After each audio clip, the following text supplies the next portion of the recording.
Hi, I'm Mariana with Fresh Pair of Eyes. Ally, nice to talk to you again. I talked to you for shortcomings last year, and Gabrielle, nice to finally meet you. I've been a fan since the game. Oh, So thanks, Mariana. Thank you. So, Gabrielle, Cass seems to be very caught up in this idea that she stayed in Italy maybe a week longer, that her life would be totally different. Why do you think she is willing to like risk all this happiness that we see in the beginning of the season for a chance to be maybe 5% happier?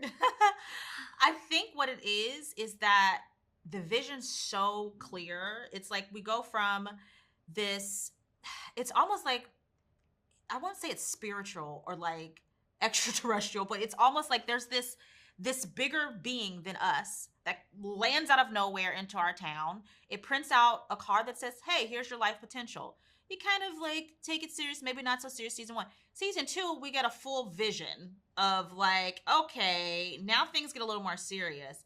So it's kind of where the thing is like, sometimes happiness is in the eye of the beholder. And yeah, will it be 5% happy? But maybe 5% is all she needs to really feel as though I have completed the mission of finding the joy for me and not being a part of the joy in someone else's story. So I think it's like Cass kind of feels like she's been just the doting wife and mom, but hasn't really had her own self-identity. And I think that's the struggle she's dealt with so long, even in season 1, seeing all those boxes down in the basement. She's tried so many things in life to kind of find a place to land her flag, and she just still hasn't figured that out. So I feel like she's just really trying hard to give a moment and an opportunity to figure it out one last time before throwing in the towel and just being like, this is the life and deal with it. Yeah, to not like be a supportive character in someone else's story. Absolutely. Yes. Ally, Hana is a bit of a rolling stone, but why do you think she's staying in Deerfield? Well, I'm trying to think what I can say and what I can't say, and a lot will be revealed, but it is fun to see her reasons for staying, and also that she even makes the choice to stay. For some reason, she has decided to stay in this town for the very first time, something I believe that she's never done before, and stay with these people and this weird little community and decide to understand them, but also through this community, she understands herself a little better. And I think that's what's really fun to watch, is these unexpected friendships she makes, like with Cass, and the weird yin and yang that they have, but the similarities that kind of push them together, that helps, I think, Hana reveal a lot to herself about her own repressed memories and backstory.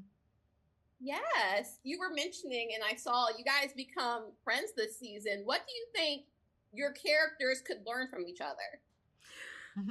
I mean, few things. A lot. I think there's a couple of things that as Hana looks, that I give of recognition that she is so vulnerable, and she's not everything that I think in my mind.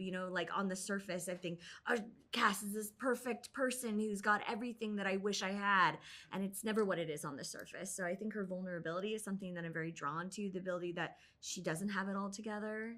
Yeah, and then I think, Cass looks at Hana like, oh, this woman is so strong. She's independent. She's doing her thing. She's moving through life without a care. That's the life I want. But then learning more about her is like, oh, but this wall that you've created for yourself is because of pain. It's because of vulnerability. Yeah. And so there is this link that we have and a similarity that we can learn how to kind of challenge each other and pick at each other's strong suits, but then also like learn from each other and grow. So yeah. I just think there's something that I love about this character dynamic and how it speaks about women. Like, I am a huge proponent of like women supporting women. And I think to get opportunities to have like these female scenes, like empowering each other and just kind of learning about each other and growing, and not seeing like catfighting and like arguing and all of those other things that stereotypes sometimes we have with each other. I think it's just fun. It's different. It's unique. Yeah. It's a great experience on our show for these characters who I don't think without the Morpho machine would may have ever crossed paths. You know what I mean? But I think it also is also a learning lesson opportunity for like how we may not give people an opportunity from like you said, the surface. Yeah. We won't explore a relationship with someone because we think we know them, but it's like when Right. you really peel back the layer, we're all freaking human, we're all the same underneath, like we all hurt and cry in similar ways, and we need each other. We do. I think, we need like, each other. Cass and Hana, they really do need each other, and you see that throughout the season. Yes, it's a beautiful season. I'm very excited to talk to you guys. I can't wait to talk to you about this in future projects. Thank you so much. Good to see you. Awesome. Thank you. Bye. Bye.